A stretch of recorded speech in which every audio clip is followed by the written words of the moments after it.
Bom dia, professor. Bom dia, Carolina. Ajeitando aqui, ó, a webcam para ver se fica melhor.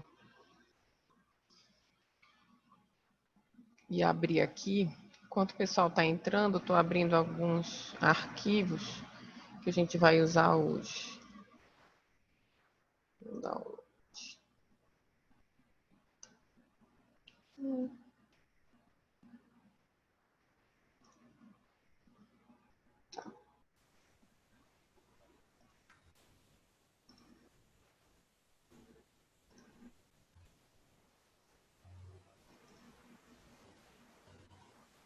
Pronto. Módulo.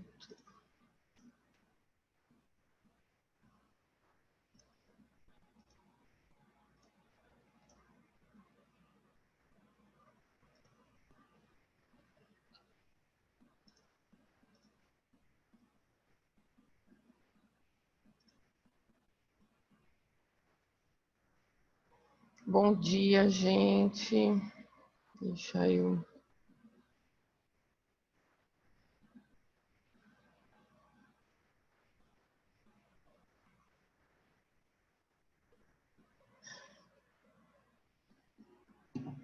Pronto, já estamos organizados. Deixa eu abrir minha água aqui.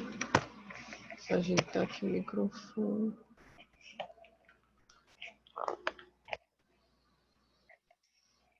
Nossa.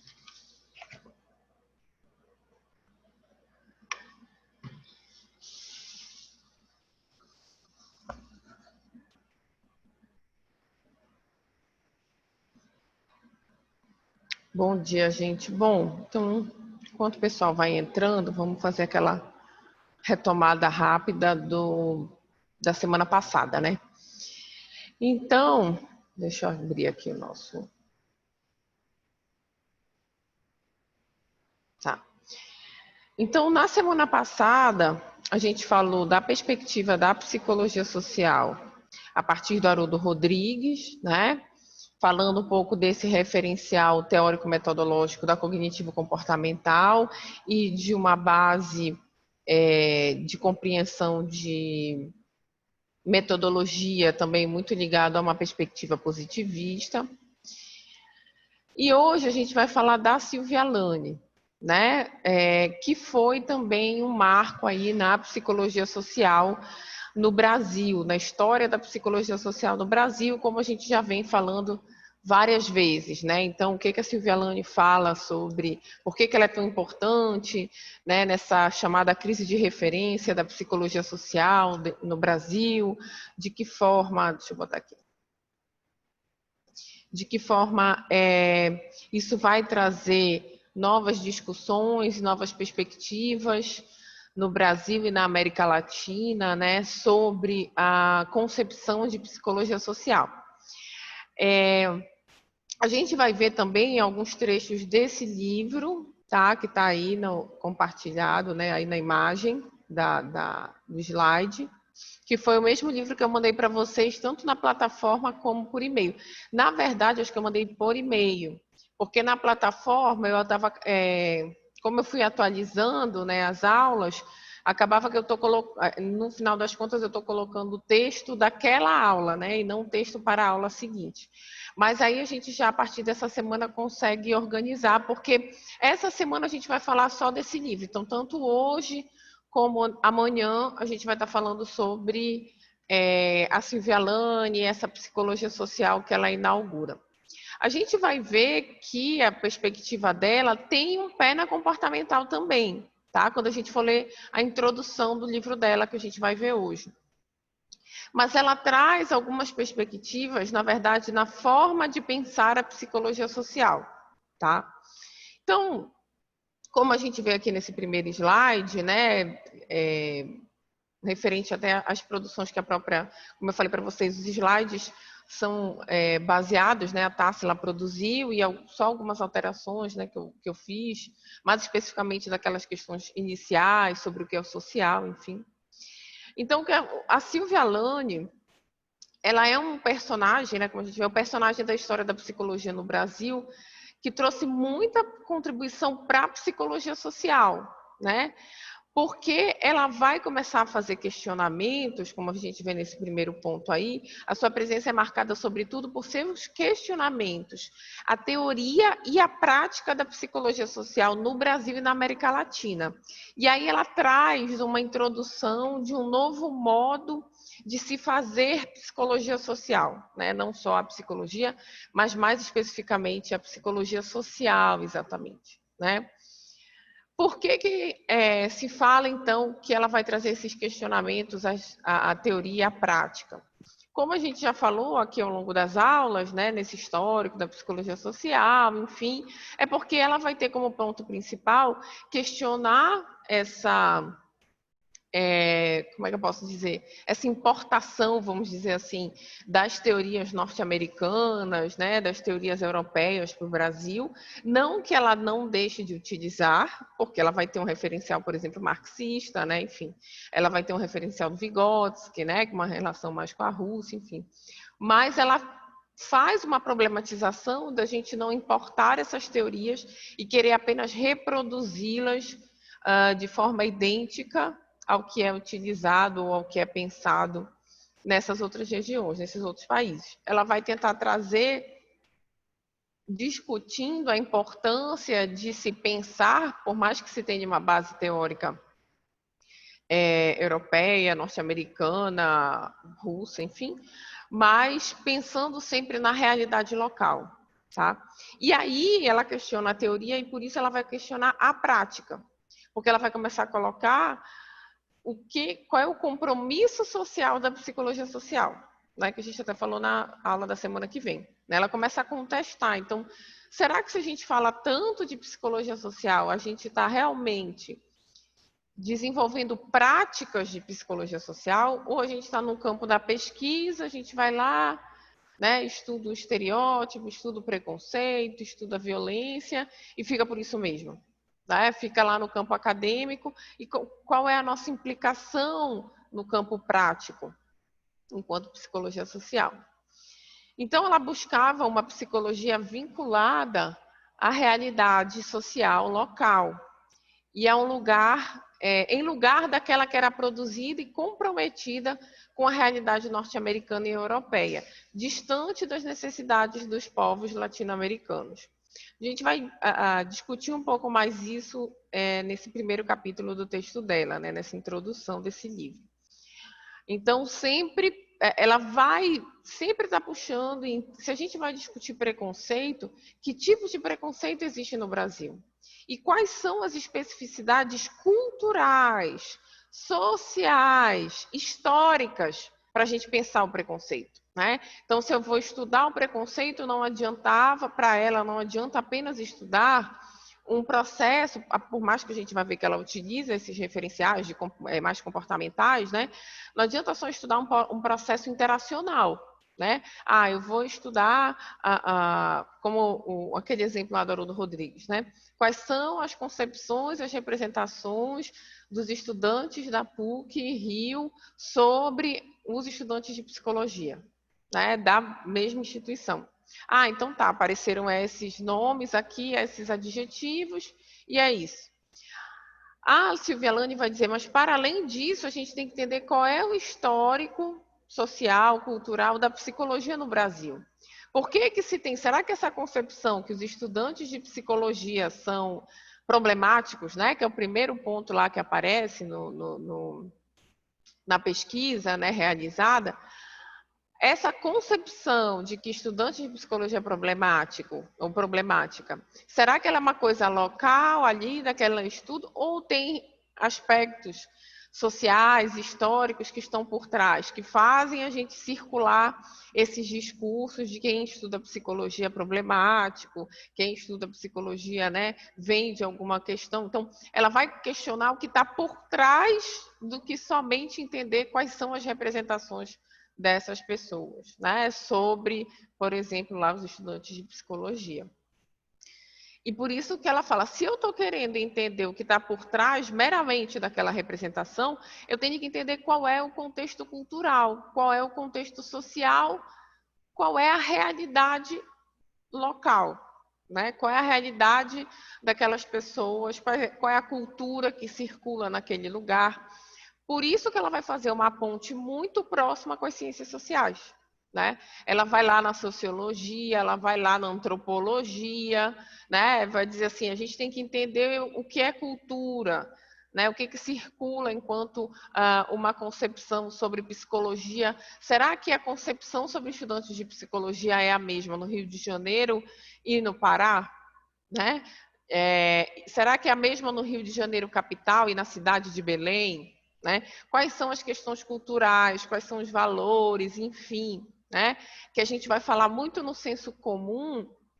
A gente acaba ouvindo essas frases assim, né? De tipo, no Rio de Janeiro as pessoas já são mais descoladas, já têm um pensamento mais menos conservador, e a gente diz, em Belém as pessoas ainda são mais conservadoras, ainda tem algumas concepções mais provincianas, tá? Isso são discursos que a gente escuta no cotidiano, no senso comum. Então, mesmo que a gente parta dessas discussões, então a gente vai entender que, de repente, se a gente acha, né, que no Rio de Janeiro, por determinadas informações, pelo próprio campo da psicologia no Rio de Janeiro ter começado muito antes do que em Belém, de repente a concepção de estudante de psicologia já é um pouquinho diferente do que aqui em Belém. Né? Se a gente for para a rua perguntar para as pessoas o que elas acham da psicologia, não vai ser necessariamente as mesmas respostas do que se a gente fizer a mesma pesquisa no Rio de Janeiro. E aí o que a Silvia Alane diz, para entender essas diferenças, não é apenas uma mera questão de representação, mas é uma questão de entender quais são as realidades socioculturais do Rio de Janeiro e de Belém. Entendeu? Então, por isso que ela vai falar. Então, não adianta a gente importar uma teoria da Europa, dos Estados Unidos, enfim, de fora, e tentar aplicar de forma idêntica e apenas utilizar somente como uma teoria, sem considerar a realidade dos povos latino-americanos, dessas concepções culturais e sociais. Tá? E aí, quando ela fala do campo da prática, né, ela meio que inaugura também essa discussão da psicologia comunitária. Tá? Então, a Silvia Alane foi uma importante influência no desenvolvimento da psicologia social no Brasil, e a sua produção teórica permitiu a construção de novas perspectivas no campo. Suas ideias sobre a prática permitiram, então, uma construção da psicologia comunitária, né, que a gente... Acho que eu até já falei aqui anteriormente, acho que eu falei para a turma de estágio em psicologia comunitária, que dentro da ementa, vocês veem, né, da ementa de psicologia social, da disciplina, a gente não tem um tópico que seja só para falar de psicologia comunitária. E acaba que quando chega no estágio, fica essa confusão. Será que psicologia comunitária é a mesma coisa que psicologia social? Né? O que tem, qual é a relação, enfim. Fazendo aqui um parênteses, né, para a gente poder falar rapidamente sobre isso, acho que é o momento que a gente pincela um pouco psicologia comunitária na disciplina. A psicologia comunitária ela vai ter desenvolvimentos, origens diferentes quando a gente fala de um contexto mundial para um contexto nacional. No contexto mundial, a psicologia comunitária ela emerge da saúde mental. Começa a se discutir a necessidade de existir uma saúde mental comunitária para dar conta de processos do que eram chamados, né, isso muito na década de 60, né, no contexto mundial, chamadas de doenças mentais, perturbações mentais, enfim. E aí começa a se discutir que é necessário terem políticas públicas para a saúde mental dessas pessoas, e não mais pensar isso de forma individualizada. Então, lá começa a se pensar em instituições profissionais que vão atuar com saúde mental, para além somente de se pensar no contexto individual. E daí começa a se pensar em atuar com populações, com prevenção de saúde mental com as populações. E daí vai se desenvolvendo para o que vai se chamar, já no contexto mundial, de psicologia comunitária, que a priori era chamado de saúde mental comunitária. No Brasil, isso emerge muito mais da psicologia social. Então, qual é o nosso comprometimento? E aí é a ponte com que a gente vai falando daquela questão da prática, né? Cadê? Deixa eu tentar aqui utilizar um... Bora ver se vai dar certo. Quando ela fala da questão da teoria e da prática, né? Então, nesse ponto que ela vai articular também com essa psicologia comunitária, tá? Ou seja, que ela vai falar então... Ué. Ela vai falar então... Oh, não deu muito certo. Isso aqui era um novo recurso, só que aí isso vai ficar aqui em todos os slides.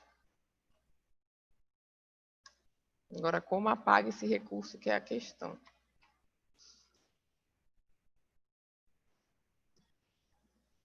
A gente vai ficar com esse tracinho aí na aula de hoje. Então, é nesse aspecto que ela vai tentar pensar em propostas práticas de atuação da psicologia social, tá? Que com o tempo vai se desenvolvendo enquanto a construção de uma psicologia comunitária. Então, no Brasil, se a gente for pensar, a psicologia comunitária, ela vem desse grande campo chamado psicologia social. Então, a gente vai ter um campo, uma área do conhecimento chamada psicologia social, que é o que a gente está estudando ao longo desse semestre, né? E dentro desse campo do conhecimento emerge um galho, né, um ramo aí, que é a psicologia social comunitária, ou psicologia comunitária, que vai falar do campo de atuação, da prática, né? Que tem alguns autores que vão dizer que a psicologia social comunitária, ela é a psicologia comunitária é o campo da prática da psicologia social, só que eu acho que fica muito resumido a gente pensar que a comunitária é como se fosse assim, toda a prática da psicologia social é somente quando a gente vai falar de atuação com comunidades, com grupos, com questões sociais, tá? E não é só isso. Mas é só para a gente entender que a Silvia Alane também traz essa discussão, que até então ficava muito no campo da pesquisa. Né? O que a gente via muito naquela visão mais do Haroldo Rodrigues é a pesquisa em psicologia social, os processos interacionais, o pensamento social. E a Silvia Alane, além de contestar isso, ela começa a falar, tá, mas o que a gente faz com isso? Então, a gente vai pensar em um campo de atuação em que a gente possa intervir, por exemplo, com um grupo ou com uma população que sofre violência, que passa por situações de preconceito, que estão em situações de risco e vulnerabilidade, tá? Desde moradores de rua, políticas públicas de álcool e drogas, situações de vulnerabilidade social, como fome, miséria, trabalho escravo, né? Então, aqui são vários campos de atuação da psicologia comunitária. Né? Então, como é que eu vou atuar? Eu vou atuar de forma individual? Eu vou atuar de forma pontual? Ou eu vou pensar enquanto grupo? Né? Como é que eu vou entender aqueles processos de violência, de risco, de vulnerabilidade, e como esses processos atravessam o sofrimento psíquico dessa comunidade, dessa população, desse grupo de pessoas, né? E não só da Maria, do João, de uma forma individualizada. Tá? Não sei se ficou... Eu estou pincelando aqui algumas coisas de psicologia comunitária, mas vocês vão ver, talvez, mais detalhadamente quando entra no campo do estágio mesmo, né?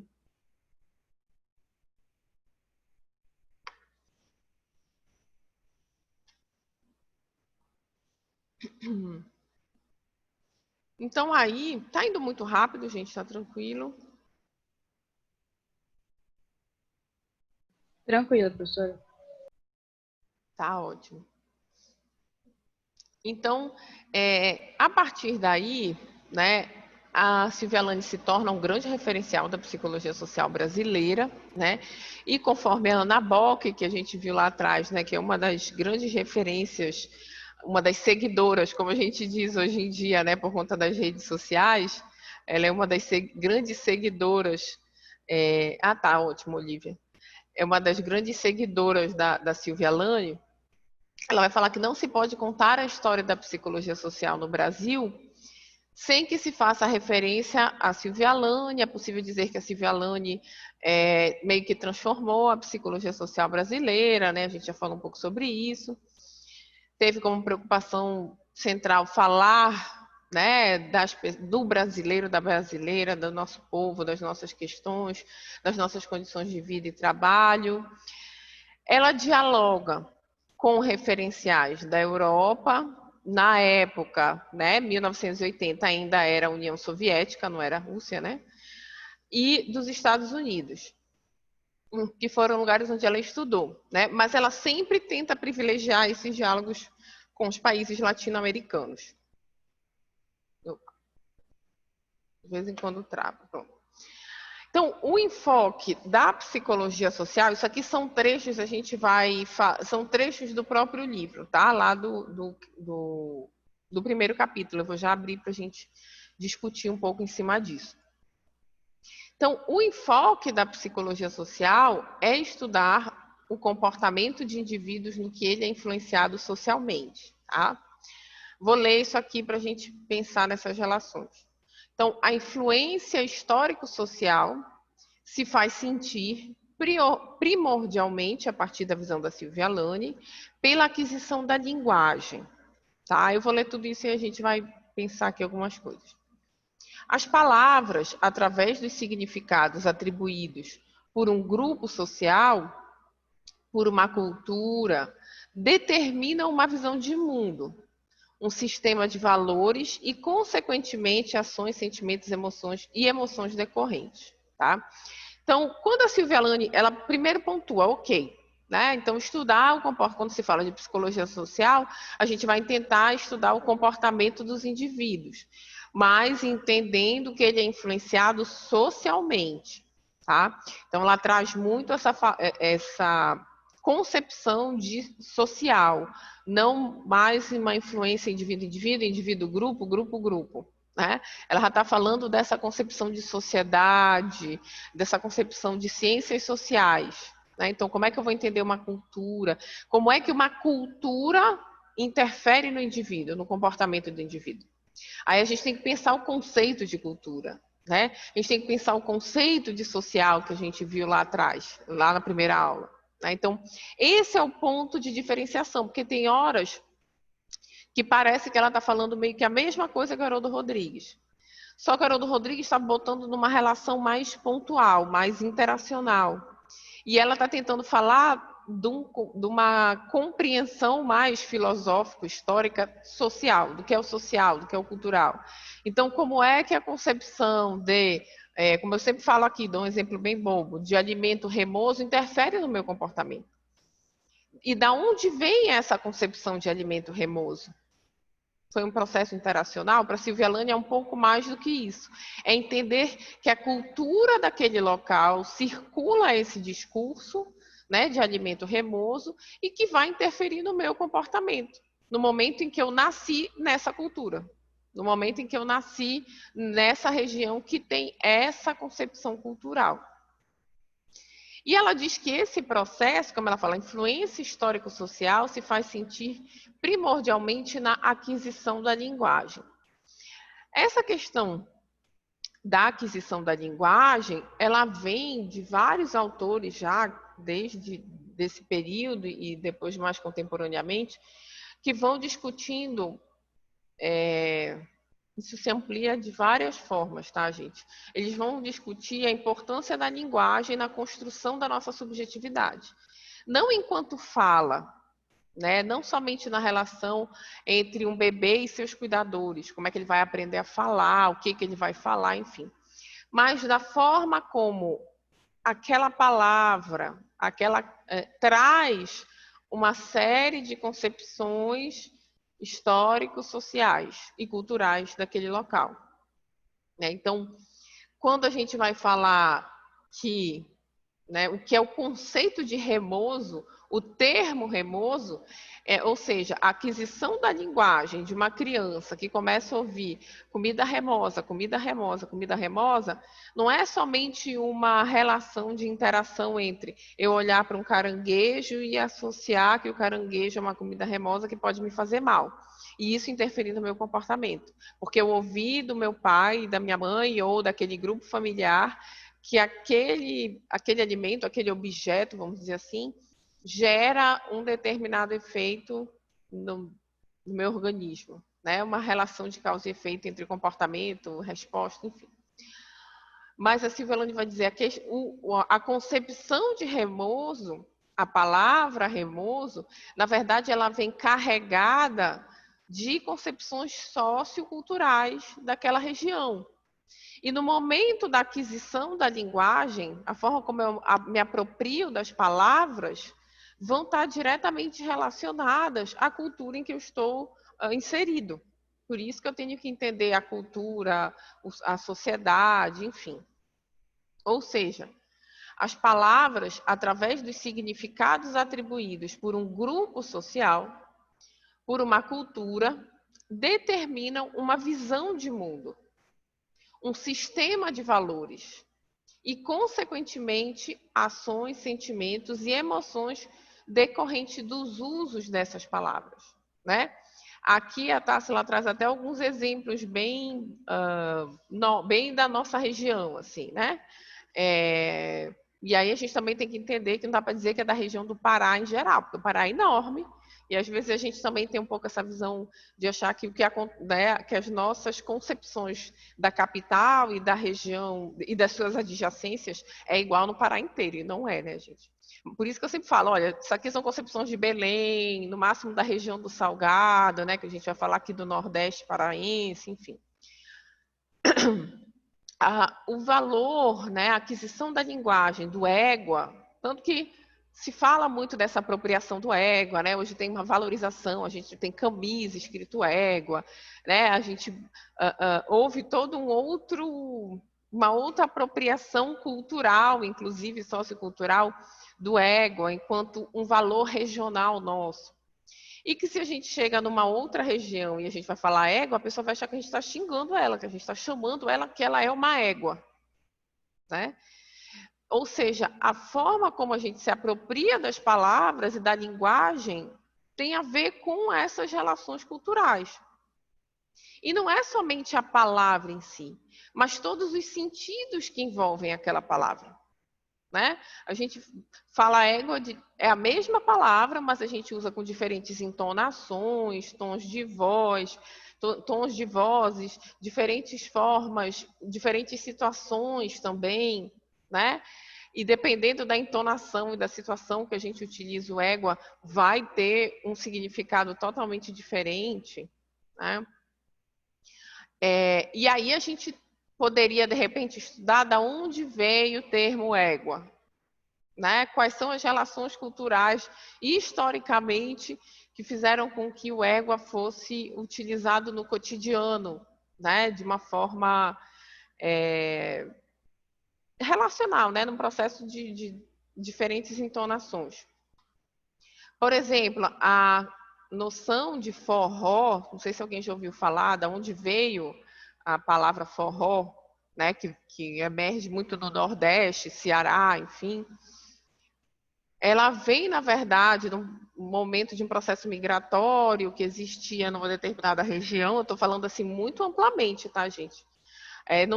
Não que eu tenha todo o estudo sobre a palavra, mas que alguns americanos estavam morando, né? E eles falavam que existiam festas for all. Eles falavam, a gente vai para uma festa, ou seja, que era para todos, que todo mundo participava. E que tinha como base a música do que hoje a gente chama de forró. Né? E a apropriação, a partir daquela relação, as pessoas foram traduzindo como forró, forró, virou forró. Tá? Só para a gente pensar também que esse processo de aquisição da linguagem e os usos das palavras também não são tão aleatórios, né? Não são à toa. A gente vê que tanto que a gente tem uma discussão muito grande hoje em dia, quando a gente fala das piadas machistas, das piadas racistas, das apropriações dos usos que a gente utiliza de determinadas expressões e termos que são machistas e racistas, que a gente banaliza e não sabe de onde veio, qual é a origem, né? Ou seja, não é tão aleatório assim. quando a gente vai perceber, a gente está utilizando expressões e termos, né, que são racistas porque vieram do momento histórico-social em que se utilizava aquelas palavras para dar uma conotação de menor valor, né, de escravidão. Por exemplo, aqui eu nunca escutei muito, gente, mas como eu morei uma época em São Luís, né, e ainda ia com uma frequência, porque nesse período da pandemia, né, não estou viajando para lá por conta do doutorado, a utilização do termo, lá eles têm muito hábito de falar assim, hoje é dia de preto, ou seja, segunda-feira é dia de preto, porque é o dia de trabalhar. Né? Então, olha só a apropriação, as correlações da linguagem com relações culturais associadas a valores e a concepções preconceituosas, racistas, escravocratas, né? Que se banalizam no cotidiano das relações, nas expressões que vão sendo utilizadas. Alguém queria falar, gente? Que estava, ou eu não sei se era só o áudio que estava aberto.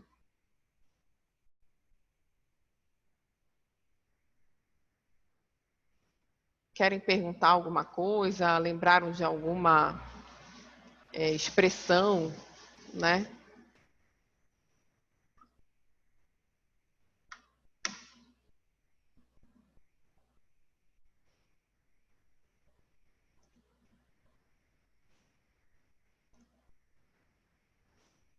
Que se a gente for perceber, e hoje em dia nas redes sociais a gente tem muitas discussões sobre isso, né?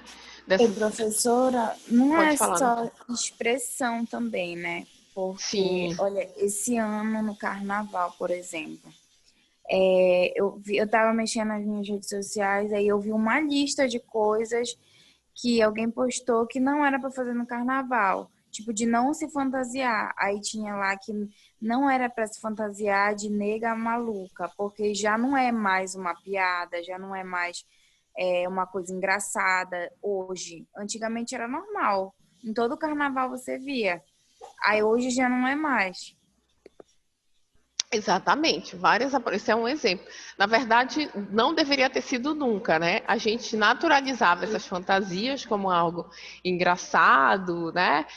Que, na verdade, reafirmava uma concepção preconceituosa, até psicopatologizante, né? De dizer que a mulher negra é maluca, né? Então, olha só essas associações, essas relações que se constroem, né? Aqui a gente fala da linguagem, né? Ela traz a questão da linguagem, das palavras, mas bem como tu acabaste de falar, não é só a expressão, uma palavra em si, mas tudo que circula, a gente vai ver mais na frente, né, das perspectivas teóricas da psicologia social, os sentidos que circulam sobre uma determinada concepção, né?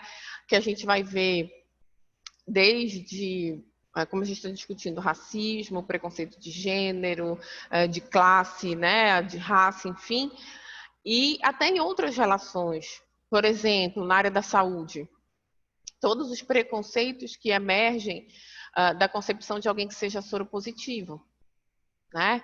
E aí as formas, né, como fala, as palavras através dos significados atribuídos em um grupo social, por uma cultura, vão determinando não só uma visão de mundo, mas um sistema de valores, de ações, de sentimentos e de emoções decorrentes, né?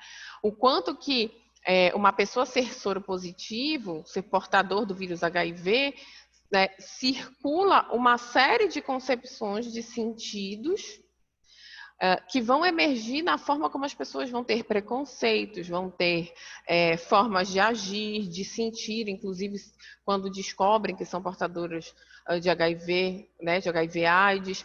Então imediatamente quer dizer que eu vou morrer, né, quer dizer que alguma coisa vai acontecer, ou banalizam, achando, não, infelizmente, né, a concepção de que HIV/AIDS é somente com as populações LGBT, e na verdade o maior número de pessoas, né, de portadores de soro positivo de HIV/AIDS estão entre homens héteros de meia idade, né?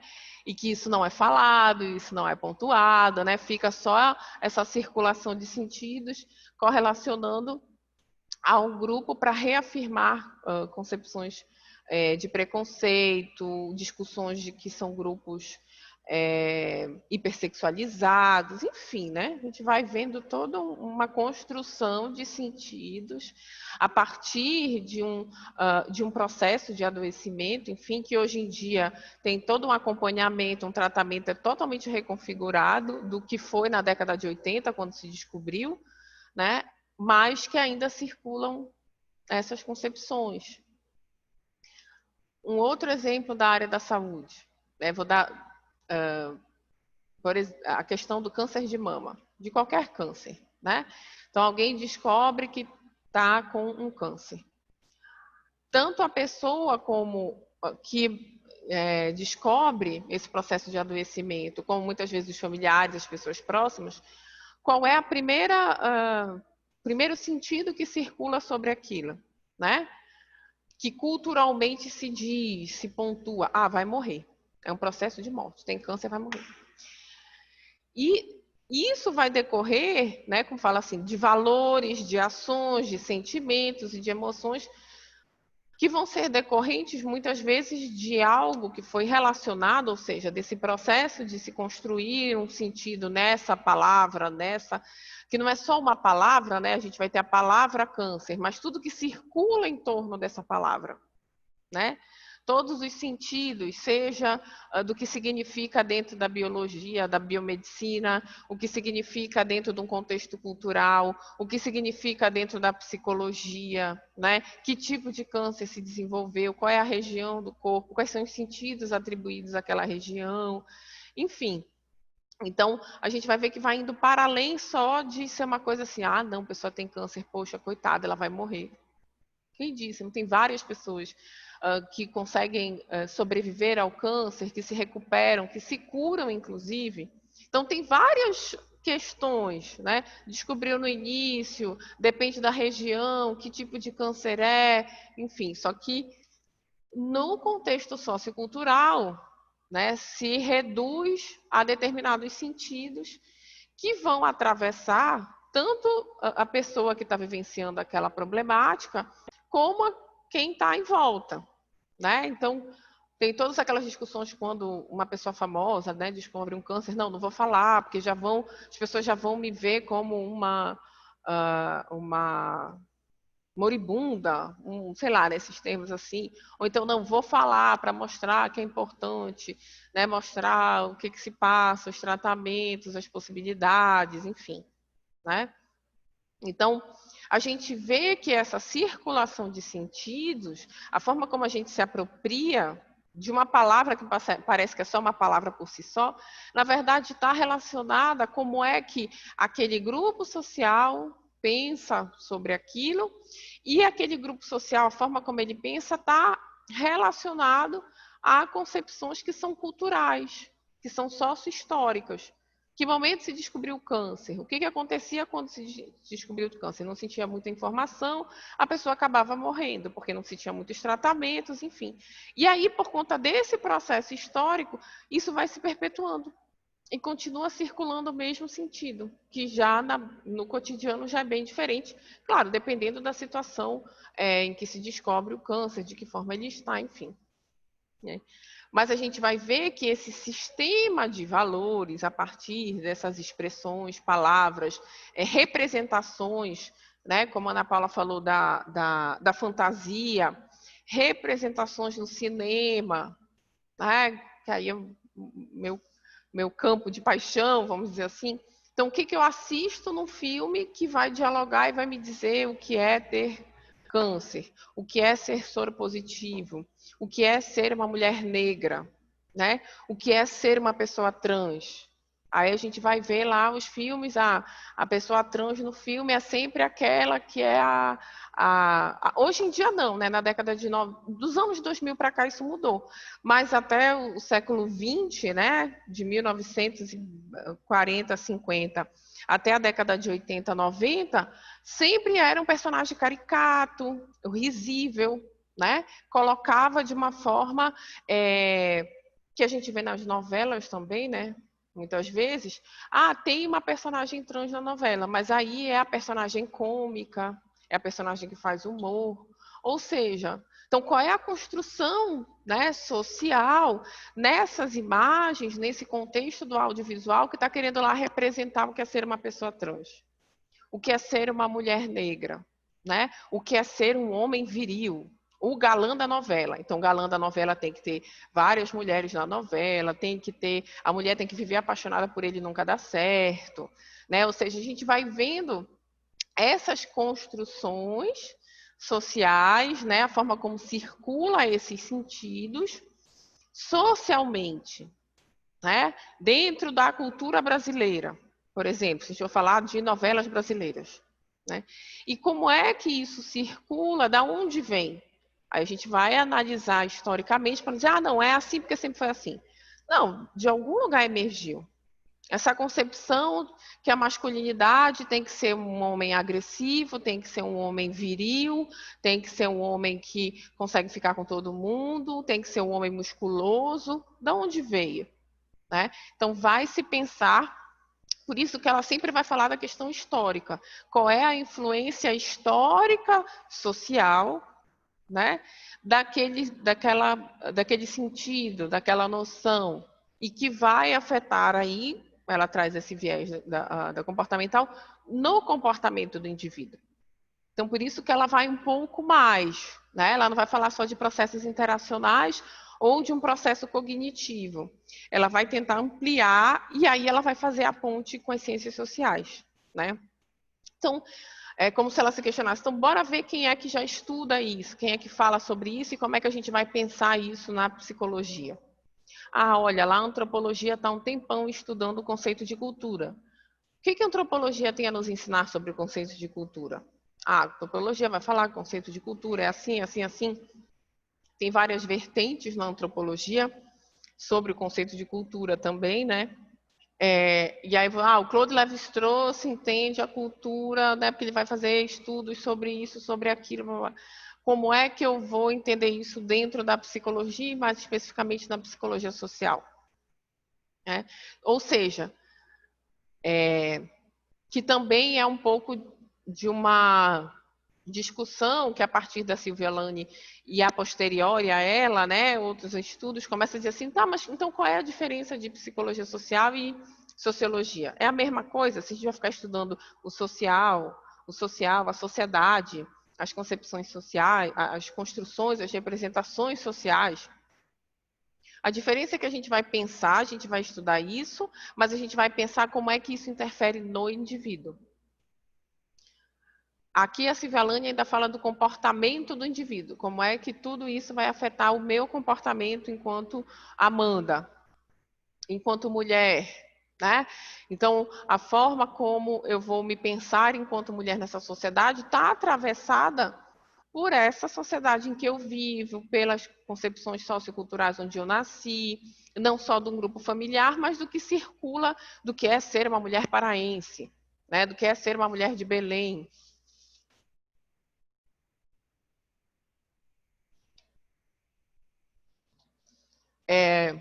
E vai estar atravessado, então eu vou tentar entender, eu preciso da psicologia social para entender esse comportamento individual, ou a subjetividade, que já numa psicologia social mais crítica vai se pensar. Se os processos de subjetivação são construídos, estão atravessados, né, por esse social e cultural, então tem que entender o que é o social, o que é social, o que é cultural sobre aquele conceito para pensar essa subjetividade. Né? Que, como eu falei, né, no quinto período a gente vai falar bem mais detalhadamente quando a gente fala de identidades sociais, que é um pouco dessa relação. Então, o que tem de social na minha identidade? Quando eu falo, eu sou Amanda, eu sou assim, assado, mas aí eu vou lá no formulário, né, tem que preencher gênero, está atravessado por uma identidade social, de que eu tenho que marcar qual é o meu gênero para que as pessoas saibam quem eu sou.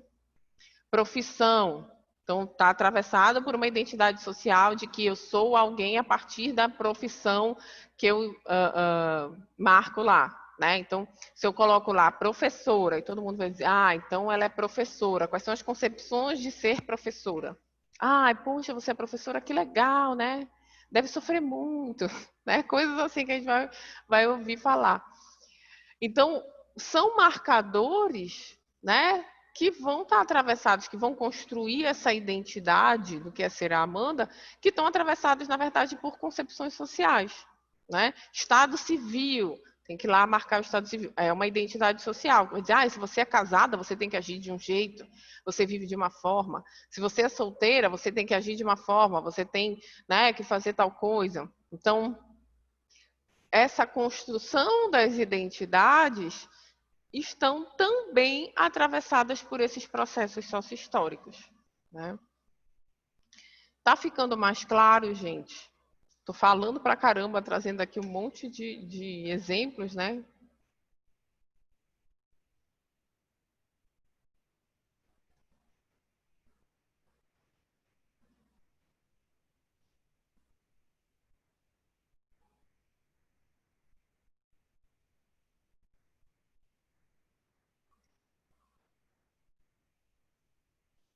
Ah, tá aqui no bate-papo. Tá bom, então tá. Então vamos continuando. Então aqui outras concepções, né, da forma como a gente se apropria, por exemplo, o termo humano, humana, né, tem a ver também com o processo sociocultural nosso, da gente desenvolver uma certa proximidade das pessoas na nossa realidade cotidiana, né? A gente chama, se a gente for pensar, o conceito de mano vem de irmão, né? Ou mana, que a gente utiliza muito aqui, né? Mana, mano, enfim. Maninha, né? Então a gente meio que as nossas evidencia um pouco desse processo de relações sociais, da gente desenvolver sempre uma certa proximidade com as pessoas, né? De, ei, mana, vem cá, né? Mana, não sei o que está acontecendo. Então a forma como a gente utiliza também as expressões reflete também os nossos processos culturais. Né?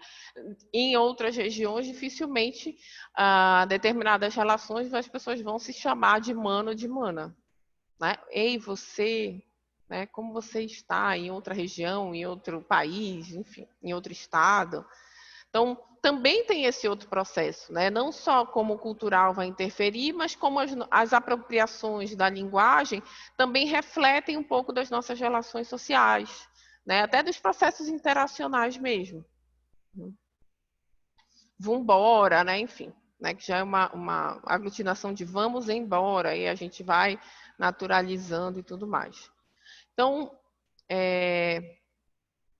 antes da gente passar aqui, porque aqui são trechos da própria Silvia Lânita, eu vou abrir lá o livro dela, na parte do primeiro capítulo, para a gente discutir aqui, a partir do que ela está falando. Peraí.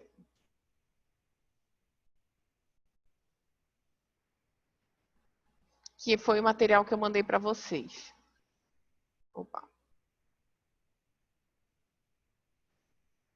Deixa eu ampliar aqui mais um pouco. Tá?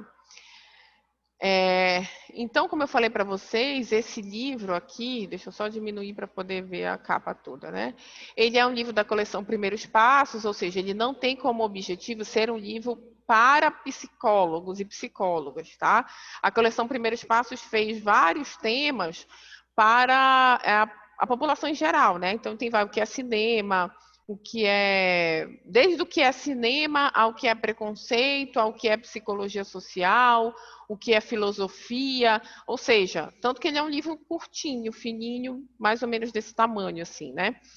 Então vocês vão ver que ela traz uma linguagem da psicologia, mas ela não vai trazer uma linguagem tão teórica, tão carregada, porque o objetivo era para que qualquer pessoa, independente de ser ou não da psicologia, pudesse ler e compreender o que era psicologia social, tá?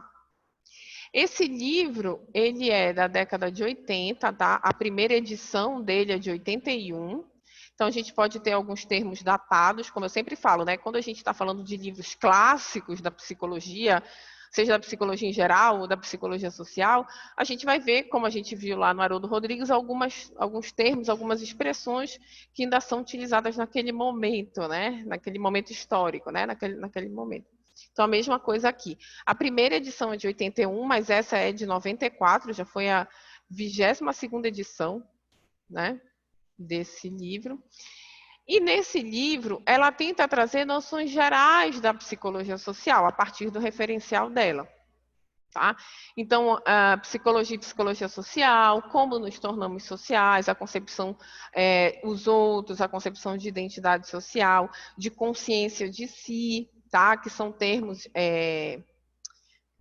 teóricos que ela vai utilizar, como aprendemos o mundo que nos cerca, a questão da linguagem, a história via família e via escola, que ela considera como referenciais, né? Processos de socialização muito importantes nessa relação entre indivíduo e sociedade, ou seja, a forma como esse social nos atravessa vem desde os primeiros processos de socialização, que vão ser pela família, né, lá desde que a gente nasce, e depois pela escola, que vai ser o primeiro contexto social mais amplo que a gente vai entrar em contato, né? Trabalho e classe social, o indivíduo na comunidade, a psicologia social no Brasil e algumas indicações para leitura. Hoje a gente vai falar um pouco do que ela está falando sobre psicologia social. Espera aí, pulou aqui para o segundo capítulo. Tá? Que tem até alguns pontos lá no slide. Opa.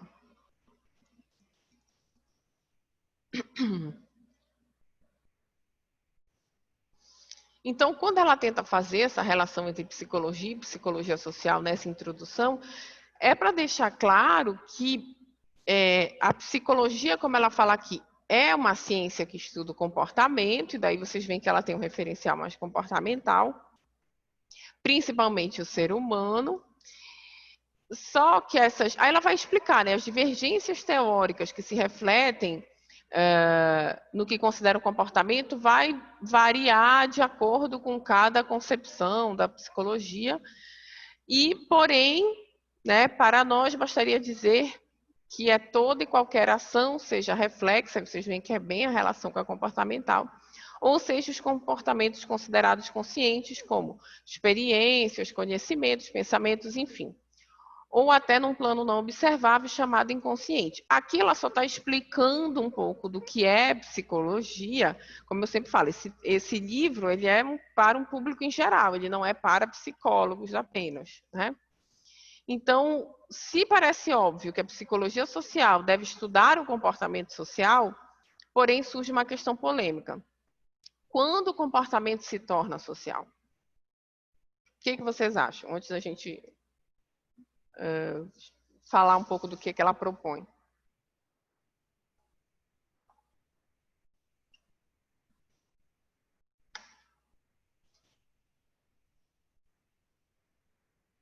Quando vocês acham que um comportamento se torna social?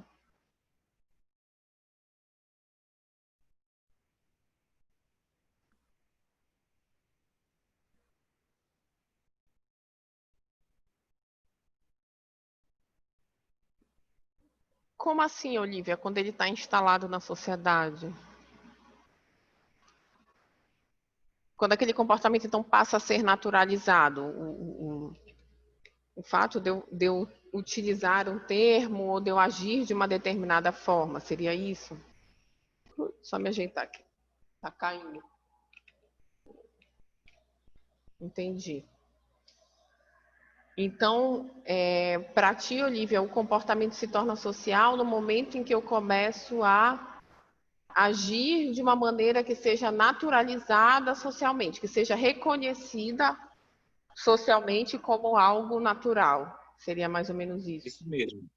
Isso, professora. Quando a gente passa, eu pelo menos vejo dessa forma, quando a gente passa a legitimar esse comportamento, entendeu? Entendi. Ele se torna, por assim dizer, uma regra. Posso também totalmente discordar, mas eu sei que ele se debruça a mim, que ele faz com que eu me estenda a ele, entendeu?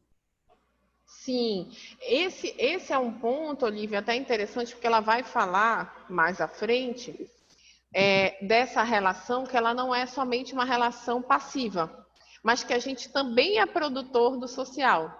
né? Por isso que ela vai questionando aqui, quando é que um comportamento se torna social? Né?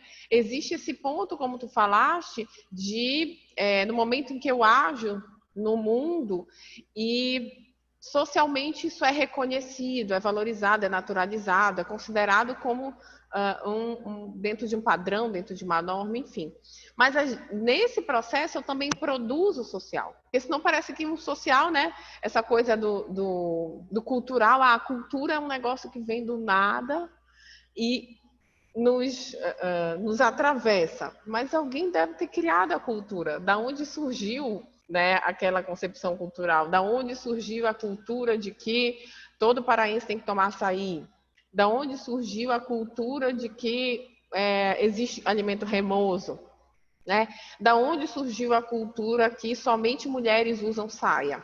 Né? Então, todas essas concepções, né, ela vai dizer, a gente também é produtor da nossa realidade social. Né, como tu falaste, então a gente também atravessa, ao mesmo tempo que a gente é atravessado, né, por essas concepções, um comportamento, né, se torna social quando é reconhecido, mas quando também, como é que eu posso dizer, ele produz questionamentos ou mudanças numa concepção cultural, que é o que a gente também tem discutido e falado muito, né, nesses últimos anos.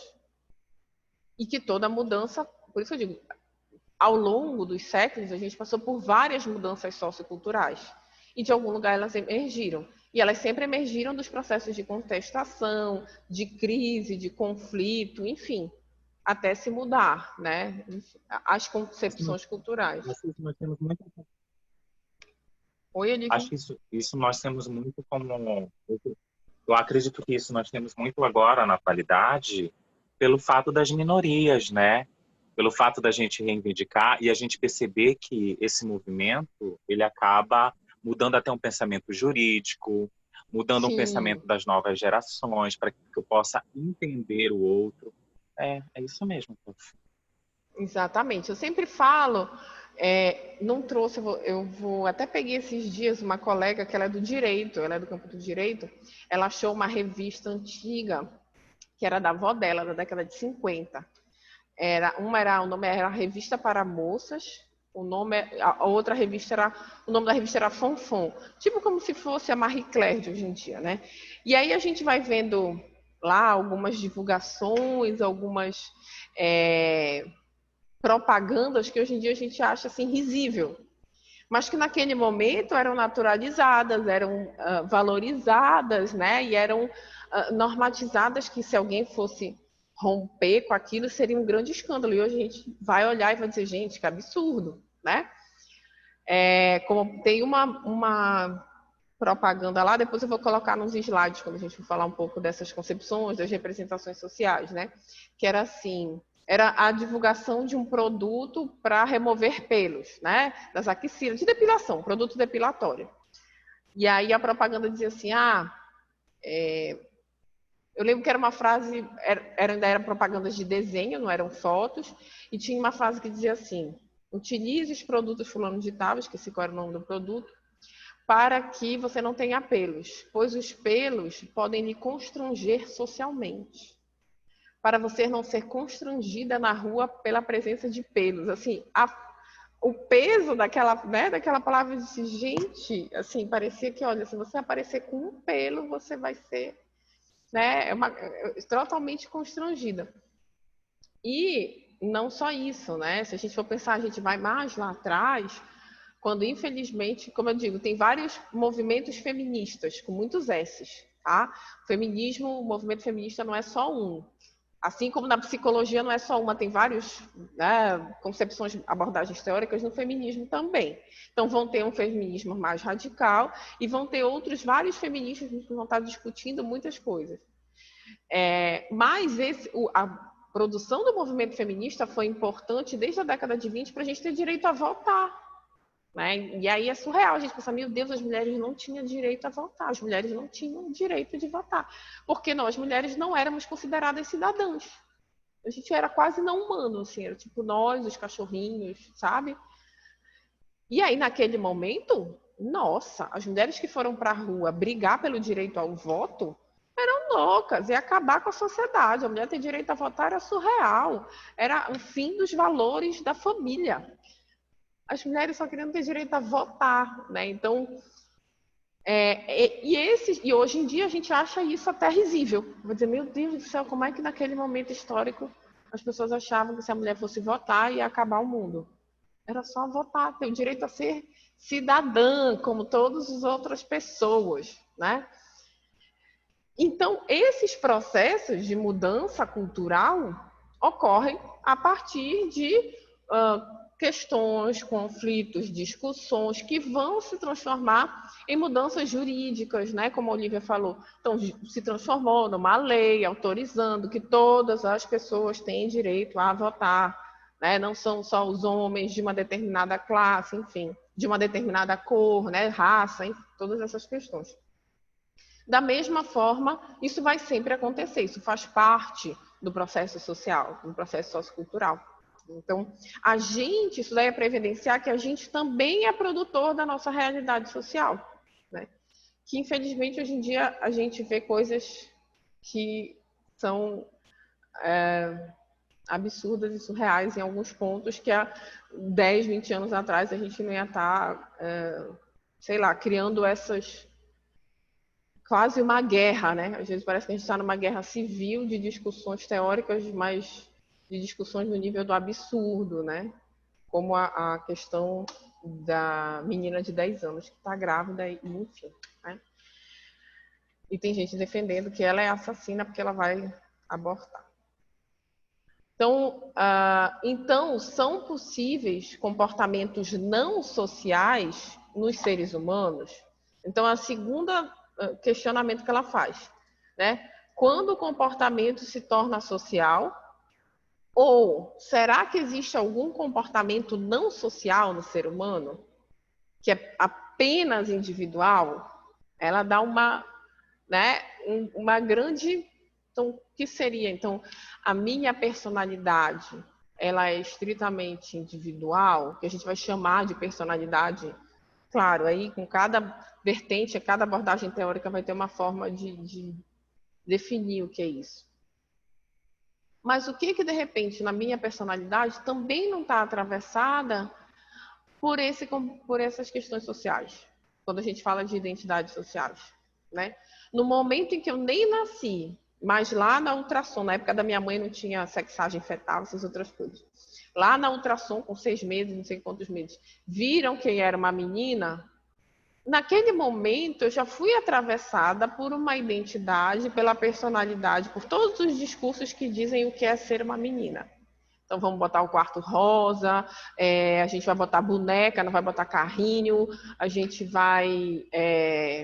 quando ela tiver 2, 3 anos, a gente vai comprar panelinha e não vai comprar uma bola, né? Então, nesse processo, se a gente for olhar lá pelo viés mesmo da psicologia, né, do estudo da personalidade, da subjetividade, da estrutura de personalidade, enfim, vai estar sempre atravessado por temáticas, por comportamentos sociais, né, por discursos sociais. Então, e que vão atravessar, por isso que ela questiona, existem comportamentos não sociais nos seres humanos, se a gente também produz, né, a nossa realidade social? E se vocês tiverem perguntas, vão falando, gente. Então, ela vai trazendo um pouco dessa visão, né, mais fisiológica. Então, cada organismo humano tem suas características peculiares, assim como não existem 2 árvores iguais, também não existem 2 organismos iguais. Ninguém está dizendo que então a gente vive em sociedade, todo mundo é igual, todas as mulheres são iguais, né? Partindo assim um pouco de um lugar de pertencimento, né? Um lugar de fala. Então, todas as mulheres são iguais. Não, né? Mesmo que geneticamente sejam idênticos, nos casos dos gêmeos, e mesmo assim os gêmeos não são tão idênticos, podem ser bivitelíneos e tudo mais, as primeiras interações dos organismos com o ambiente já provocam diferenças entre eles, assim como mais ou menos luz, som, enfim, diferentes estímulos que levam a diferentes reações já propicia uma diferenciação entre dois organismos. Então, assim, não significa que estamos generalizando, dizendo que todas as mulheres são iguais, né? Mas que o discurso do que é ser mulher vai atravessar nesse processo de construção do gênero feminino. Vamos meio que falar nesse sentido. A psicologia se preocupa fundamentalmente com os comportamentos que individualizam o ser humano. Então, aqui ela está apresentando um pouco do que é a psicologia, ainda de um referencial comportamental, né? Falando de condições ambientais, comportamento, da aprendizagem, que é a consequência de reforços ou de punições, né? Tentando explicar um pouco de onde vem esse processo de aprendizagem. Então, dizemos que cada indivíduo aprendeu o comportamento adequado daquela situação. E aí ela vai trazer, então, o conceito para ela de psicologia social, tá? Então, qual é o objetivo, qual é o enfoque da psicologia social para Silvia Alane? É estudar o comportamento de indivíduos no que ele é influenciado socialmente. Então, ela vai pensar no comportamento individual, mas como é que esse comportamento está sendo influenciado socialmente. E para eu entender como é que esse comportamento é influenciado socialmente, eu tenho que entender o que está sendo, o que circula enquanto sentidos socialmente sobre aquele determinado comportamento, né? Seja preconceito, violência, gênero, classe, raça, saúde, né? Como eu dei os exemplos do câncer, né? Então, quais são produção de sentidos sobre câncer de mama, lembrando lá do livro clássico da Mary Jane Spink, que é Psicologia Social e Saúde.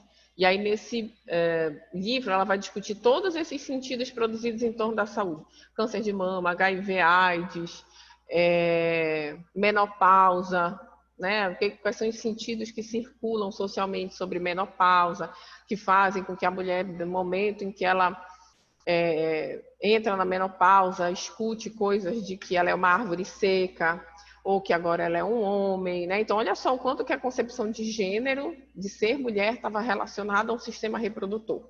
Então, agora que você não tem mais capacidade de reproduzir, que você entrou na menopausa, não menstrua mais, agora você virou homem.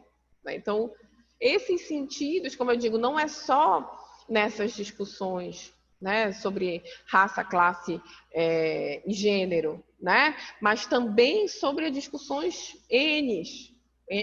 né, dentro da psicologia social, como a gente falou. A gente vai ter psicologia social da educação, psicologia social da saúde, psicologia social do trabalho, né, e assim sucessivamente.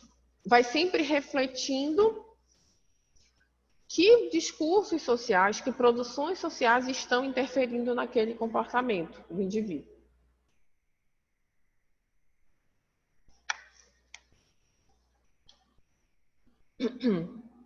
E aí é quando ela vai pontuar, ou seja, que desde o momento em que a gente nasce, a gente está atravessado por essas condições históricas que deram origem a uma família, né, que você vai conviver, enfim, que deram origem a uma concepção de trabalho, né, ou seja, que sobrevivem trabalhando em determinadas atividades e que vão influenciar também na maneira de encarar e de cuidar da gravidez, no que significa ter um filho.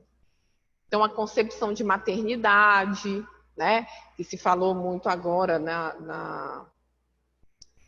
que eu nunca, ao longo de todo esse tempo, nem sabia que existia Dia da Gestante, acho que foi anteontem, sei lá, esse final de semana, né, o Dia da Gestante, enfim. Né, estamos nas redes sociais aí há alguns anos e ainda não tinha, nem sabia que existia o Dia da Gestante. E aí vai circular também, né, em cada postagem sobre o que é o Dia da Gestante, vão circular sentidos do que é estar grávida, do que é estar gestante, do que é a gravidez, do que é a maternidade, né? Se fala muito em relação à maternidade, e aí não se fala da paternidade, e aí se coloca, né, os pais nessa posição de que eles tanto faz. O que importa é a mãe. Então, se tem um olhar enorme sobre a maternidade, não que não tenha que se ter, mas uma cobrança, um olhar de que alguém está gerando filho, a responsabilidade da mãe. E a paternidade, gente, nesse processo? Então, quando se gesta o dia da gestante, não existe alguém que auxiliou nesse processo, né? Tudo bem, mas tem a questão da inseminação artificial e tudo mais. Mas e quando há um pai? A gente vai ignorar e vai dizer assim, não, o dia da gestante é o dia da mãe. E aí a gente vai colocando essa paternidade de lado como se fosse para ser lembrada lá mesmo, só agora, no segundo domingo de agosto, no Dia dos Pais. E a gente vai colocando os homens nesse lugar de que eles ajudam, de que eles só fizeram ao filho, né? Mas a responsabilidade mesmo é da mãe. E isso tem vários pesos, né? Várias repercussões sociais. Então, essa influência histórico-social se faz sentir primordialmente, ela vai falar da aquisição da linguagem. E aí é o trecho, né, que a Tássila colocou lá, ou seja, as palavras, através dos significados atribuídos por um grupo social, vão ter valores, sentimentos, emoções, enfim, que a gente já discutiu, né? E aí ela vai falar da psicologia. Deixa eu ver aqui um trecho. Tanto quando ela vai falar das emoções, aqui tem uma questão importante, né? Mesmo ela trazendo essa vertente mais comportamental, mas ela fala assim, as emoções que são respostas do organismo e como tais teoricamente universais, se submetem também a influências sociais, ao se relacionarem com o que nos alegra, o que nos entristece e o que nos amedronta. E aí ela está tentando puxar e dizer assim, inclusive as nossas emoções, elas são sociais. Eu vou dizer assim, mas como se sou eu que estou sentindo? E aí ela dá um exemplo simples, bobo, né? Então, o se sentir alegre com a vitória de um time que você torce, né? Que aí, ou seja, socialmente lá, olha, você é Remo, Paysandu, ou enfim, Flamengo, Corinthians, Barcelona, sei lá, o time, seja local, seja brasileiro, seja internacional. Na nossa cultura brasileira, primeiro, o futebol é prioritariamente masculino, né? Se circula essa concepção. Mas, né, não se anula a participação quando chega na Copa do Mundo. Existe uma comoção nacional que todo mundo vai parar a vida, literalmente, né? A gente para a vida para assistir um jogo da Copa do Mundo. Não tem aula, não tem trabalho, não tem nada, né? Vira um feriado.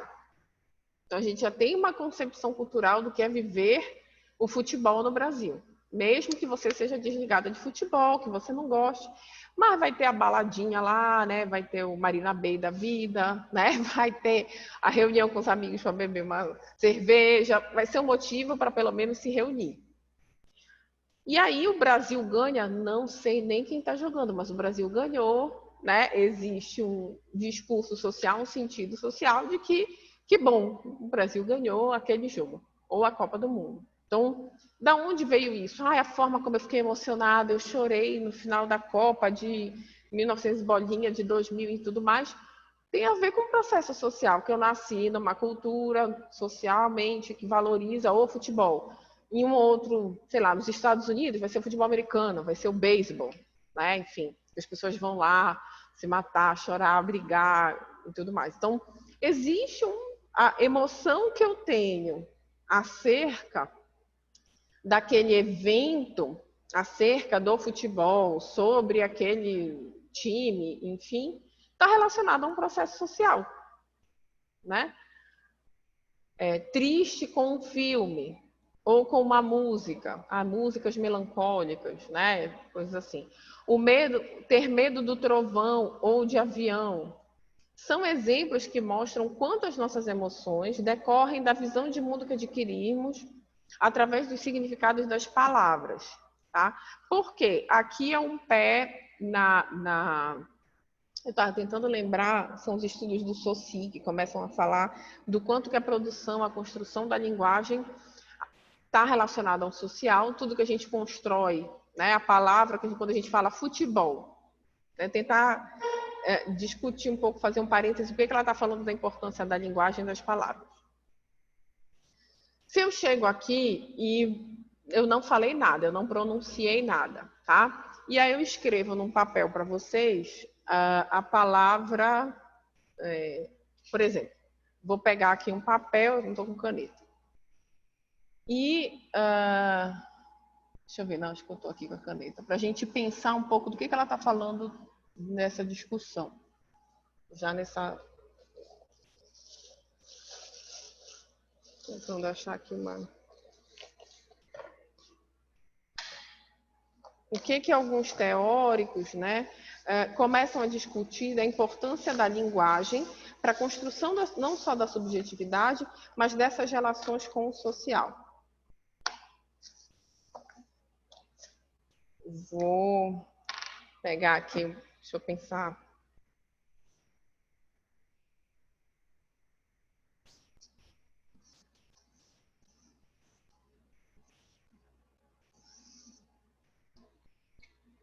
Então, escrevi aqui uma palavra. Deixa eu voltar aqui. Para eu poder...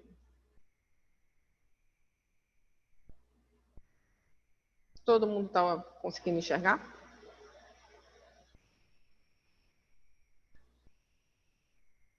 Sim. Então, ao ver essa palavra, o que remete vocês?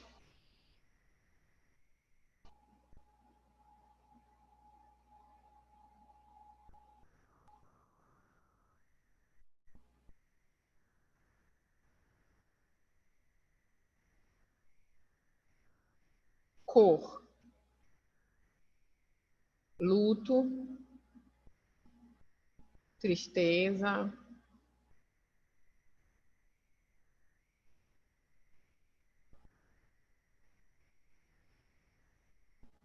Mistério.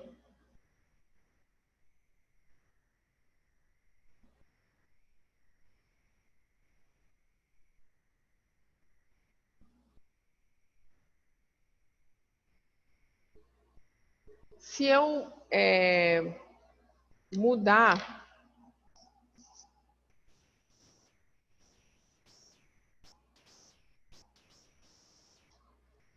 apenas uma letra dessa palavra,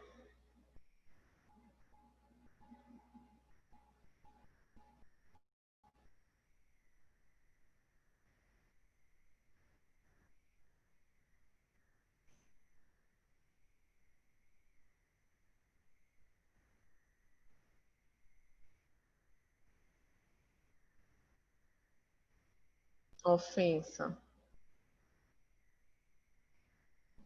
Pode ser ofensa.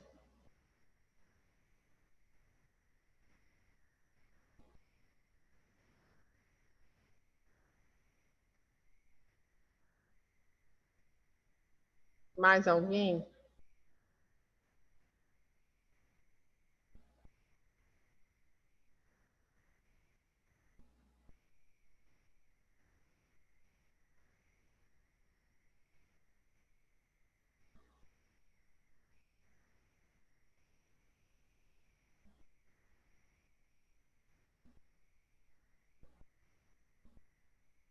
Então, a gente vai ver o que se está discutindo sobre essa apropriação da linguagem, né? E a forma como as palavras, né, que ela está utilizando, inclusive, as palavras como referencial, vão construir a nossa subjetividade, mas muito atravessadas por esse discurso social, né? Então, como é que socialmente, quando eu vejo... Se a gente for pensar, isso são símbolos, né?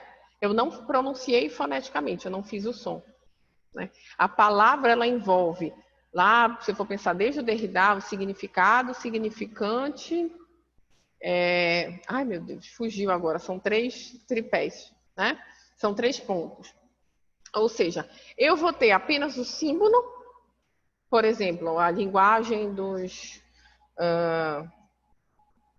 egípcios, né? Como a linguagem das pessoas da época das cavernas. Então, como eram desenhados, aquilo eram formas de linguagem, né? Que eram desenhadas nas pedras. Que a gente vai ver e vai dizer, não estou entendendo nada, né? Para mim, mas existia ali uma linguagem. A partir, então, existiam símbolos. A gente utiliza símbolos para a nossa comunicação, né? Quando eu boto um traço e um meio círculo, outro traço, com outro meio círculo, com outro traço, 3 tracinhos e mais um quarto traço, outro traço, um círculo. Isso são só símbolos. Mas a gente transforma esses símbolos em uma linguagem, seja na linguagem escrita, né, que eu escrevi aqui, na linguagem falada e nos sentidos que esses símbolos vão produzir. Esses símbolos organizados são transformados em uma linguagem, eles vão ter um sentido que vão estar atravessados por esses discursos sociais. Por isso que ela vai falar tanto, voltando aqui, né? Deixa eu compartilhar aqui. Ela vai falar do quanto que... Cadê? Ou seja, a visão de mundo, as formas como a gente se apropria do mundo, estão atravessadas pela forma como a gente adquire o significado das palavras. Ou seja, pela forma como socialmente a gente vai significar o que a gente vai ouvir falar e vai utilizar as palavras a partir, por exemplo, como eu botei aqui, preto. A gente pensa na cor preta, né? Esse microfone é preto, a minha webcam é preto, o mouse é preto. O preto associado a um sentimento de ou uma situação de luto. Por quê? Só se historicamente em determinadas culturas, porque a gente não é necessariamente o mundo todo, principalmente no Ocidente, vamos falar do Brasil, né? Se tem como padrão de vestimenta em velórios, né, e em enterros, você usar o preto como sinônimo de luto, né? Então, a cor da roupa, né, o que eu vou utilizar para ir num velório ou num enterro, eu não vou botar uma roupa de carnaval, por exemplo. Então, eu tenho que usar uma roupa sóbria, que em algum momento, como eu não estudo, né, eu tenho uma amiga do doutorado que ela estuda a morte e o morrer e todas as concepções associadas, né? Lá, só que ela está estudando isso no interior do Maranhão. E aí ela vai analisar também de onde veio essa concepção de que a morte, né, o luto tem que ter, a pessoa tem que usar o preto, a roupa preta. De mistério, então filmes de terror, filmes de mistério, de suspense, tem sempre uma visibilidade baixa, né? São sempre com fundo preto, escuro, com fumaça, não é um filme colorido, brilhante, à luz do sol e tudo mais. Então, essas concepções, a partir de uma palavra, está recheada de significados que foram produzidos socialmente. Assim como só o fato de eu ter generificado, né, eu tirei do masculino e botei no feminino a mesma palavra, olha as outras apropriações quando a gente vê. Né? Por isso que ela diz, inclusive, a forma da gente ver uma palavra, ou de alguém pronunciar uma palavra, vai atravessar emoções, sentimentos, comportamentos. Então, a gente vê, o fato de eu ter colocado A, quando se fala preta, a gente já imagina, né, um dos significados, tá, gente? Não só esse. Mas o que aconteceu? A gente já associa a mulher negra e associa com as palavras que foram atravessadas com um caráter ofensivo. Ah, lá vem aquela preta encher minha paciência. Olha só, né, o quanto que... Por isso que ela vai falar tanto da aquisição da linguagem como uma forma de... introjetar, né? Ela não utiliza esse termo, mas vamos dizer assim, introjetar essas concepções sociais. A aquisição da linguagem vai ser muito importante para entender esse processo social, para entender de que forma o social afeta o meu comportamento. Porque vai ser através desses símbolos e dos significados que esses símbolos vão ser na pronúncia, na escrita, mas principalmente no sentido que circula socialmente, e aí vai, né, construir toda um sentido, uma produção social sobre aquilo. Então, lá na ultrassom, como ela fala, lá vai gravidez, né? Então, a ultrassom é menina, definida por um órgão sexual, né? Ainda tem esse detalhe. Olha, é menina, então tá. Todas as produções que vão circular pelo termo pronunciado pela médica ou pelo médico que está fazendo ultrassom é uma menina. foneticamente vai estar atravessado por uma série de sentidos e de discursos. Então eu já sei que eu tenho que comprar roupinha rosa, que eu vou ter que comprar um berço que tenha umas bonequinhas, que tenha uns lacinhos, né? Eu vou ter que daqui a pouco, né, os pais, a família, enfim, os cuidadores já estão pensando até na profissão, né? E que as profissões também são generificadas, né? Dificilmente vão pensar, eu quero que a minha filha seja engenheira. Infelizmente, a gente sabe que ainda tem esses processos sobre as profissões, né? Então, e que, né, fechando mais esse exemplo, também essas concepções de profissões supervalorizadas e subvalorizadas estão muito relacionadas à nossa cultura, né? Que no contexto brasileiro supervaloriza as profissões, principalmente medicina, direito, e colocam num valor menor profissões na área da educação, na área assistencial, né, serviço social, enfim. E que em outras regiões não necessariamente. Né? Falo por um casal de amigos meus, um amigo que é médico, que morou muito tempo na Noruega, e lá ser médico é ser médico. Né? Ele foi para lá para fazer uma especialização, enfim. E lá ele não tem nenhum status social como a gente tem no Brasil, que é médico, fez medicina, vai ganhar rios de dinheiro. Não, lá eu ganhava igual todo mundo. Não tinha nenhuma diferença salarial. Né? Todo mundo era importante, desde a pessoa que está fazendo os serviços de limpeza, enfim, até a pessoa que está realizando a cirurgia. Então, para a gente pensar, que é um pouco do exercício da gente desnaturalizar aquilo que a gente acredita que não é igual no mundo todo. Já entrou na internet, foi lá no site da Noruega, de repente, né? Já foi ouvir e ler em loco um jornal norueguês, botando nem que seja no Google Tradutor. Já foi assistir lá um pedaço da TV portuguesa, que seja, de Portugal, que estão falando português, né? Não estou falando outra língua. Que mesmo assim tem um pouco, é um pouco enrolado, né? O sotaque é diferente. Foi lá ouvir? Não, eu sei que isso acontece lá em Portugal, porque eu vi a minha blogueira preferida falar que ela leu não sei o que de Portugal. Gente, como assim? Né? Aí eu vou dizer, não, existe realmente isso em Portugal. Então, acho que é bem importante.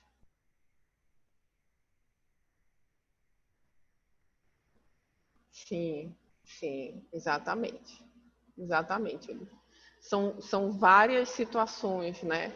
E hoje em dia, N situações que a gente tem. Esse é um exemplo, né? É exatamente isso. Então, seguindo agora para os nossos 10 minutos finais, né? Aqui nessa introdução, ela está apresentando essas concepções da psicologia social, né? Ou seja, como ela vai falar aqui, em outras palavras, a psicologia social estuda a relação essencial entre indivíduo e sociedade, esta entendida historicamente, ou seja, a gente tem que saber de onde veio, para a gente não só, quais são as representações sobre câncer? É isso e acabou. Mas de onde veio essa concepção?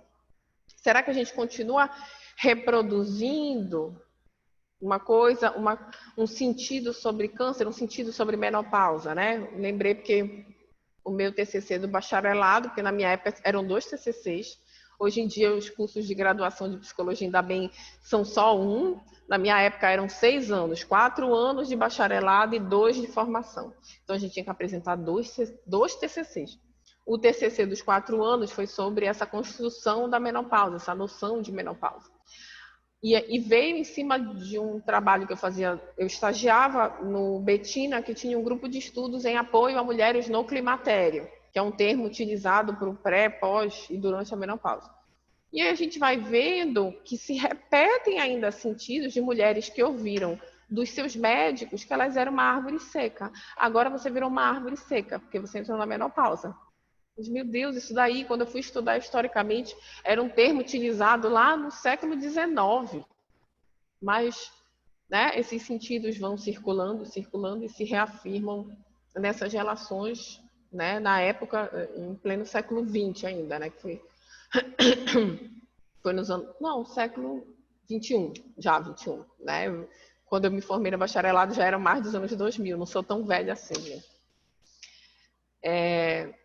Então, a psicologia social estuda a relação essencial entre indivíduo e sociedade, entendida historicamente, né? Desde como os seus membros se organizam para garantir a sua sobrevivência, até os seus costumes, valores, instituições, né, necessários para a continuidade da sociedade. Então, como é que se produz isso socialmente?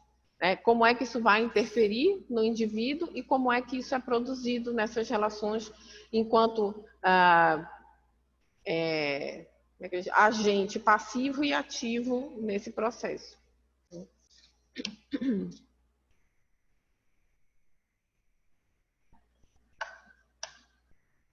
Ficou mais claro, gente?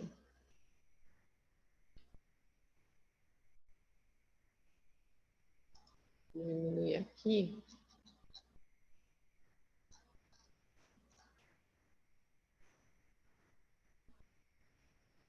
Então, tá ótimo. Amanhã a gente vai dar continuidade nessa parte da Silvia Alane e a gente vai ver essas concepções aqui do capítulo 2. Deixa eu voltar aqui.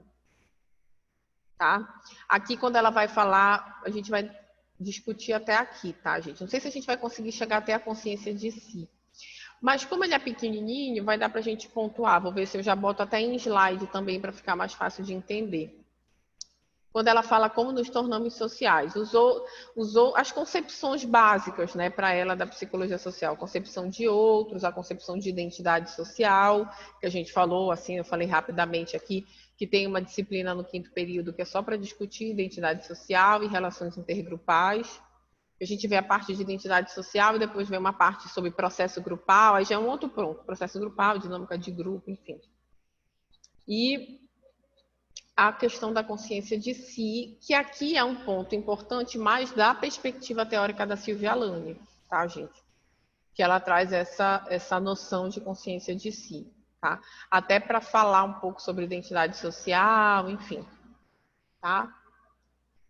Então, a gente vai ver isso amanhã. Alguma dúvida, gente? Então, voltando aqui.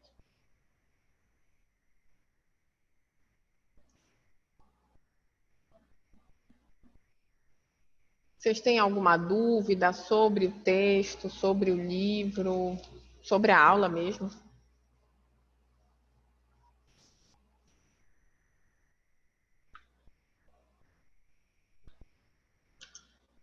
Tá, ok. Tudo certo, professora. Ah, tá ótimo. Deixa eu, então, pegar aqui para tirar foto aqui dos participantes, né, que eu já faço como a minha frequência.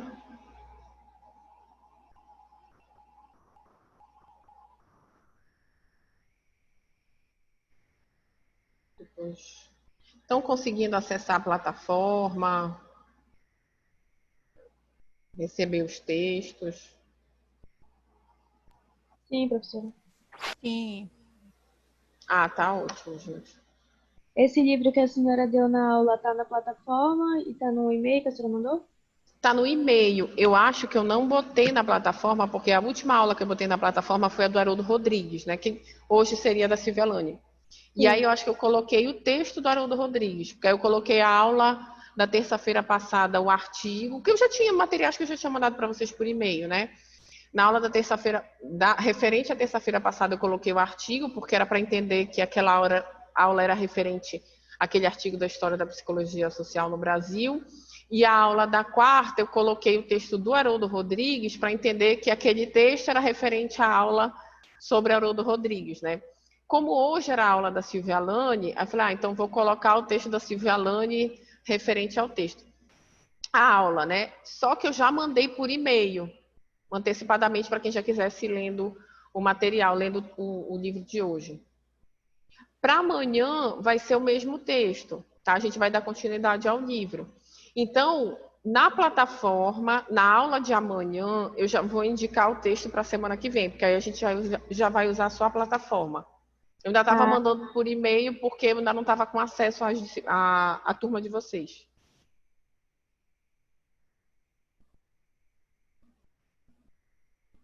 Entendeu, Carol?